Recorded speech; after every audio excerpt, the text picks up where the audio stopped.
ಅಂದರೆ ಸಾನ್ವಿಗೆ ಅಣ್ಣನಾಗಿ ತುಂಬ ಸಪೋರ್ಟಿವ್ ಆಗಿದ್ದಾರೆ ಅಂತ. ಇಬ್ಬರು ಒಟ್ಟಿಗೆ ಬೆಳೆದಿರ್ತಾರಲ್ವ, ಈ ಟೈಮಲ್ಲಿ ಅವರಿಬ್ಬರು ಸಣ್ಣ ವಯಸ್ಸಲ್ಲಿ ಜಗಳ ಆಡಿದ ಇನ್ಸಿಡೆಂಟ್ಸ್ ಏನಾದರೂ ನೆನಪಿದೆಯಾ? ಅಂದರೆ ಯೂಶಲಿ ಈಗ ಒಬ್ರಿಗೆ ಏನಾದರೂ ತಂದು ಕೊಟ್ಟರೆ ಇಲ್ಲ ಅದು ನನಗೂ ಬೇಕು ಅಂತ ಹೇಳಿ ಕಿತ್ತಾಟ ಆಬ್ವಿಯಸ್ಲಿ ಬಂದೇ ಬರುತ್ತೆ. ಸೊ ಆ ಥರ ಇದ್ದ ಮಕ್ಕಳು ಇವತ್ತು ಒಂದು ಅವ್ರದ್ದೇ ಒಂದು ಹೆಸರನ್ನ ಮಾಡ್ತಾ ಇದ್ದಾರೆ. ಆ ಥರದ್ದು ಯಾವುದಾದ್ರೂ ಇನ್ಸಿಡೆಂಟ್ ನೆನಪಿದೆಯಾ? ಇಲ್ಲಪ್ಪ, ಆ್ಯಕ್ಚುಲಿ ಸಂಚಿತ್ ತುಂಬ ಪ್ರೊಟೆಕ್ಟಿವ್ ಅವನು. ಅವನಿಗೆ ನನ್ನ ಮೇಲೆ ಇದ್ದಿದ್ದ ಪ್ರೀತಿ ಏನೋ, ಸಾನ್ವಿ ಹುಟ್ಟಿದಾಗ್ಲಿಂದ ಅವಳನ್ನ ಎತ್ತಿ ಆಡಿಸಿದ್ದು, ಅವಳನ್ನ ಮಲಗಿಸಿದ್ದಾನೆ, ಎಲ್ಲ ಪ್ರತಿಯೊಂದರಲ್ಲೂ ವಾಕ್ ಕರ್ಕೊಂಡು ಹೋದರೆ ನಾನು ಬರ್ತೀನಿ ಅಂತಾನೆ, ಊಟ ಮಾಡಿಸ್ಬೇಕಾದ್ರೆ ನಾನು ಮಾಡ್ತೀನಿ ಅಂತಾನೆ. ಸೊ ತುಂಬ ಅವಳಿಗೆ ಒಂದು ನೆರಳಾಗಿದ್ದಾನೆ ಅವನು. ಎಲ್ಲರ ಅವಳಿಗೀಗ ನಾವು ಶೀಸ್ ಗ್ರೋನ್ ಅಪ್, ಸ್ವಲ್ಪ ಆಚೆ ಹೋಗಬೇಕು ಅಂದರೆ ನಾನು ಕರ್ಕೊಂಡು ಹೋಗ್ತೀನಿ, ಅತ್ತೆ ಯು ಡೋಂಟ್ ವರಿ ನಾನು. ಸೊ ಅವಳೊಟ್ಟಿಗಿದ್ರೆ ನನಗೂ ಒಂದು ಧೈರ್ಯ, ಅವನಿದ್ದಾನೆ ನೋಡ್ಕೊತಾನೆಲ್ಲ ಅಂತ. ಇಬ್ರಿಗೂ ಒಂಥರ ನೇಚರ್ ಇದೆ. ಈಗ ನಾನು ಬಿಟ್ಕೊಟ್ರೆ ಸಂಚಿತಿಗೆ ಒಳ್ಳೆಯದಾಗುತ್ತೆ ಅಂತಂದರೆ ಸಾನ್ವಿ ಬಿಟ್ಕೊಡ್ತಾಳೆ, ನಾನು ಬಿಟ್ಕೊಟ್ರೆ ಸಾನ್ವಿಗೆ ಒಳ್ಳೆಯದಾಗುತ್ತೆ ಅಂದರೆ ಅವನು ಬಿಟ್ಕೊಡ್ತಾನೆ. So it's nice. I really hope that bond stays. ಕಿತ್ತಾಡ್ತಾರೆ ಸಣ್ಣ ಪುಟ್ಟ ವಿಚಾರಗಳಲ್ಲಿ, ನೀನು ಯಾಕೆ ಲೇಟ್ ಬಂದು, ನೀನು ಕರ್ಕೊಂಡು ಹೋಗ್ತೀನಿ ಅಂದೆ ಕರ್ಕೊಂಡು ಹೋಗಿಲ್ಲ, ಆ ವಿಚಾರಗಳಲ್ಲಿ ಕಿತ್ತಾಟ ನಡೀತೆ. ಬಿಟ್ಟರೆ bond is thick, the love each other a lot and I really hope they continue. ನೀವು ಆ್ಯಸ್ ಅ ಪ್ರೊಡ್ಯೂಸರ್ ಮಗಳಿಗೆ ಅಪ್ರೋಚ್ ಮಾಡಿದರೆ ಹೇಗೆ, ನೀನು ಈ ಸಿನಿಮಾದಲ್ಲಿ ಸಾಂಗ್ ಆಡಬೇಕು ಅಂತ ಆ ಮೂಮೆಂಟನ್ನು ಹೇಳೋದು? ಹೌದಪ್ಪ, ಭಾಳ ಕಟ್ರೋಟಿದ್ದಾಳೆ ಅಮ್ಮ. ನನ್ನ ಪೇಮೆಂಟ್ ಎಷ್ಟು, ನನಗೆ what is the time frame, ಅಷ್ಟೊತ್ತು ಆಗುತ್ತಾ, ನಾನು ನೋಡ್ತೀನಿ ಅಂತೆಲ್ಲ ಸ್ವಲ್ಪ ಪೋಸ್ ಕೊಟ್ಲು ನನಗೆ. ಬಟ್ ಅಫ್ಕೋರ್ಸ್ ಅವಳು ತಮಾಷೆಗೆ ಮಾಡಿದ್ದು. But she is very professional like that. So she said, okay, you see what you think, whatever you think. ಅಂದರೆ ನನ್ನೊಟ್ಟಿಗೆ because I am a mother, ನನ್ನ ಇಮೋಷ್ನಲಿ ಸ್ವಲ್ಪ ಚೋಕ್ ಮಾಡ್ತಾರೆ. ಬಟ್ ಅದರ್ವೈಸ್ ಬೇರೆ ಕಡೆನೂ ಹಾಡಿದ್ದಾಳೆ. She is done a lot of concerts. So she is very professional and I will get what I deserve and she asks for it. That's how she is. Sir, ಈಗ ನೀವಿಬ್ಬರು producer ಇದ್ದೀರಾ, ನೀವು ಹೇಳಿ, ಪ್ರಿಯಾ ಅವರು as a producer ಚೌಕಾಸಿ ಮಾಡ್ತಾರಾ ಇಲ್ಲ ಧಾರಾಳವಾಗಿ ಆಯಿತು ಏನು ಮಾಡ್ತಿರೋ ಮಾಡಿ ಅಂತ ಮಾಡ್ತಾರೆ? ಧಾರಾಳವಲ್ಲ, ಏನಕ್ಕೆ ಎಷ್ಟು ಬೇಕು ಅನ್ನೋದನ್ನು ತಿಳ್ಕೊತಾರೆ ಫಸ್ಟು. ಇದು ಈ ಕಡೆ ಚೌಕಾಸಿನೂ ಇಲ್ಲ, ಈ ಕಡೆ ಧಾರಾಳತನದೂ ಇಲ್ಲ.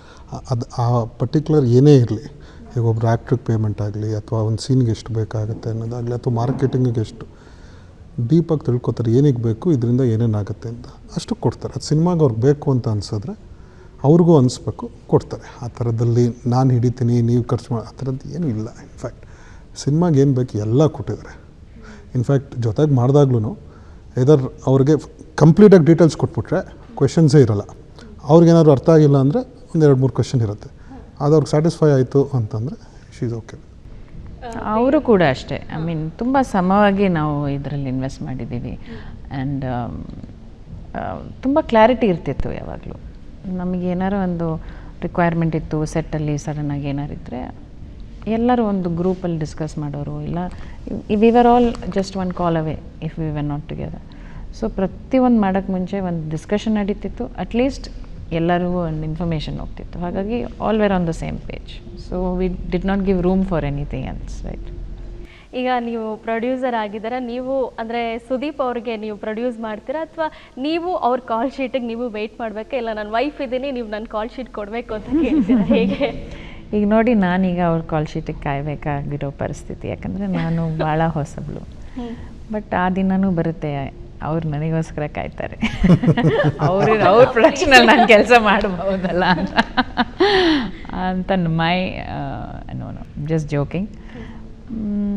ಮಾಡೋಣ, ಎಲ್ಲರೂ ಸೇರಿ ಒಂದು ಫಿಲಮ್ ಮಾಡ್ಬೋದು. ಒಳ್ಳೆ ಐಡಿಯಾ ಅದು. ಬಟ್ ಅದು ಆಗ್ಬಾರ್ದು, ಕೂಡು ಬಂದರೆ ಖಂಡಿತ ಇಬ್ಬರನ್ನು ಹಾಕಿ ಒಂದು ಮೂವಿ, ಅದು ಒಂದು ಕನಸಿದೆ. ಅದು ಆಗಬೇಕು, ಆ ಥರ ಸ್ಕ್ರಿಪ್ಟ್ ಬರಬೇಕು. Script demands it, then we will definitely do that, no problem. Sir, ನನ್ನ ಹತ್ರ ಒಂದು ಫೋಟೋ ಇದೆ, ಆ ಫೋಟೋದು ಒಂಚೂರು ಆ ಡೇದು ನೀವು ಮೂಮೆಂಟ್ ಹೇಳಬೇಕು ಸರ್. ಕಾಯ್ಬೋದಾ ನಾವು ನೆಕ್ಸ್ಟ್? ಯೋಗಿ ನೋಡಿ ಹೆಂಗಿದ್ದಾರೆ, ದಾಡಿ ಎಲ್ಲ ಬಿಟ್ಕೊಂಡು. ಆ ಡೇ ಅದು ಐ ಥಿಂಕ್ ಸರ್ ಮನೇಲಿ ಅವಾಗ ಆ್ಯಕ್ಚುಲಿ ಒಂದು ಸಿನಿಮಾ ಅನೌನ್ಸ್ ಆಗಿತ್ತು ಸರ್ ಡೈರೆಕ್ಷನಲ್ಲೇ ಅಂತ. ಬಟ್ ಅದು ಸ್ಕ್ರಿಪ್ಟ್ ವರ್ಕು ನಡೀತಾ ಇತ್ತು. ದೆನ್ ಅವ್ರು ಬೇರೆ ಬೇರೆ ಕಮಿಟ್ಮೆಂಟ್ಸು ಬಂತು. ಬಟ್ ಸರ್ ಯಾವತ್ತು ರೆಡಿ ಇದ್ದಾರೆ, ಅವ್ರದ್ದೇ ಡೈರೆಕ್ಷನ್ ಅಲ್ವಾ, ಸೊ ಅವ್ರು ಫ್ರೀ ಆಗಬೇಕು ಬೇರೆ ಕಮಿಟ್ಮೆಂಟ್ಸಿಂದ. ಅವ್ರು ಯಾವತ್ತು ಹೇಳ್ತಾರೆ ನಾವು ರೆಡಿ ಇದ್ದೀವಿ, ಎನಿ ಡೇ ಅವರು ನಾವು ರೆಡಿ ಅಂದರೆ ವಿ ಆರ್ ರೆಡಿ. ಅಂದರೆ ಫ್ಯಾನ್ಸ್ ಎಕ್ಸ್ಪೆಕ್ಟ್ ಮಾಡ್ಬೋದು ನೆಕ್ಸ್ಟ್ ಇನ್ನೊಂದು KRJ ಅಲ್ಲಿ ಸುದೀಪ್ ಅವ್ರದ್ದು ದೊಡ್ಡ ಅಲ್ಲ, ಫ್ಯಾನ್ಸ್ ಎಲ್ಲ ನಾವು ಕಾದ್ರದಿಂದ ಅವ್ರು ಸರ್ ಎಸ್ ಅನ್ನೋಕ್ಕೆ ಕಾಯ್ತಾ ಇದ್ದೀವಿ. And 100% fans will be interest. ಅವ್ರ ಡೈರೆಕ್ಷನ್ ನೋಡೋಕ್ಕೆ ಅವ್ರು ತುಂಬ ದಿನ ಆದಮೇಲೆ ಡೈರೆಕ್ಷನ್ ಮಾಡಬೇಕು ಅಂತ ಇದ್ದಾರೆ. So hopefully some time very soon. Priya ma'am, Sudeep sir ಹೇಳೋದು ನಾವು ಕೇಳಿಸ್ಕೊಂಡಿದ್ದೀವಿ, ಏನಂತಂದರೆ ಅವರ ತಂದೆ ತುಂಬ ಸ್ಟ್ರಿಕ್ಟ್ ಇರ್ತಾರೆ ಅಂತ ಹೇಳಿ. ಸೊ ಈಗ ಮೊಮ್ಮಕ್ಕಳು ಇಬ್ಬರೂ ಸಿನಿಮಾದಲ್ಲಿ ಕೆಲಸ ಮಾಡ್ತಾ ಇದ್ದಾರೆ. ಸುದೀಪ್ ಅವರ ತಂದೆ ಏನು ಹೇಳಿದರು ಇವರಿಬ್ಬರು ಕೆಲಸವನ್ನು ನೋಡಿ? ಸುದೀಪ್ ಅವರ ತಂದೆಗೆ ಸಿನಿಮಾದಲ್ಲಿ ತುಂಬ ಇಂಟ್ರೆಸ್ಟ್ ಇತ್ತು. ಅವ್ರು ಇನ್ಫ್ಯಾಕ್ಟ್ ಪ್ರೊಡಕ್ಷನ್ ಕೂಡ ಮಾಡಿದ್ದಾರೆ. ಅವರ ಒಡನಾಟ ತುಂಬ ಇತ್ತು ಫಿಲ್ಮ್ ಇಂಡಸ್ಟ್ರಿ ಅವರೊಟ್ಟಿಗೆ. ಅಂಬರೀಷ್ ಮಾಮ ತುಂಬ ಹತ್ತಿರದ ಫ್ರೆಂಡ್ ಅವರಿಗೆ. ಶಿವಮೊಗ್ಗದಲ್ಲಿ ಅವ್ರ ಮನೇಲಿ ವಿಷ್ಣುವರ್ಧನ್ ಅಂಕಲ್ ಆಗಲಿ ಎಷ್ಟೋ ಜನ ಬಂದು ಉಳ್ಕೋತಾಯಿದ್ರು. ಸೊ ಅವರಿಗೆ ತುಂಬ ಖುಷಿ ಇದೆ. ಅವರು ನನ್ನ ಮಗ ಅಲ್ಲದೆ ನನ್ನ ಮೊಮ್ಮಕ್ಕಳು ಕೂಡ ಇದರಲ್ಲಿ ಬರ್ತಾ ಇದ್ದಾರಂತೆ. ಅವ್ರಿಗೊಂದು ಖುಷಿ, ಒಂದು ಹೆಮ್ಮೆ. ತುಂಬ ಕೇಳ್ತಾ ಇರ್ತಾರೆ, ಅವ್ರಿಗೆ ಅಡ್ವೈಸ್ ಮಾಡ್ತಾರೆ, ಹಿಂಗೆ ಮಾಡಬೇಕು, ಹಂಗಿರಬೇಕು, ಈ ಥರ ನುಗ್ಗಿ ಮಾತಾಡಬೇಕು, ಎಲ್ಲರ ಹತ್ರ ಎಲ್ಲರ ಹೊಂದಾಣಿಕೆಯಲ್ಲಿರಬೇಕು. ಒಳ್ಳೆ ಅಡ್ವೈಸ್ ಮಾಡ್ತಾರೆ. ಯಾವ ಥರ ಸಬ್ಜೆಕ್ಟ್ ಇಷ್ಟಪಟ್ಟು ನೀವು ಯಾವ ಥರ ಸಬ್ಜೆಕ್ಟ್ ಚೂಸ್ ಮಾಡಬೇಕು ಅಂತೆಲ್ಲ ಕೇಳ್ತಾ ಇರ್ತಾರೆ. ಮೊಮ್ಮಕ್ಕಳು ಹೆದರ್ತಾರ? ಅಂದರೆ ಸುದೀಪ್ ಸರ್ ಥರನೇ ಮೊಮ್ಮಕ್ಕಳು ಹೆದರ್ತಾರ ಅಜ್ಜನಿಗೆ? ಇಲ್ಲ, ಎಲ್ಲ ಅಜ್ಜಂದ್ರ ಥರ. ಅವ್ರ ತಂದೆಯಾಗಿ ಸ್ಟ್ರಿಕ್ಟ್ ಇರ್ತಾರೆ, ಬಟ್ ಅಜ್ಜನಾಗಿ ಅಷ್ಟು ಸ್ಟ್ರಿಕ್ಟ್ ಇಲ್ಲ. ಅವರು ಬಿಟ್ಬಿಡ್ತಾರೆ, ನಮ್ಮನ್ನು ಹಿಡ್ಕೋತಾರೆ. ಯಾಕೆ ನೀವು ಮಕ್ಕಳನ್ನ ಹಿಂಗೆಲ್ಲ ಬಿಡ್ತೀರಾ, ಫ್ರೀ ರೂಮ್ ಕೊಡ್ತೀರಾ? ಮಕ್ಳಿಗೆ ಬೈತಾರೆ, ಮೊಮ್ಮಕ್ಳಿಗೆ ಬೈಯಲ್ಲ. ಅವರು ತುಂಬ ಇಷ್ಟಪಡ್ತಾರೆ ಮೊಮ್ಮಕ್ಕಳನ್ನ.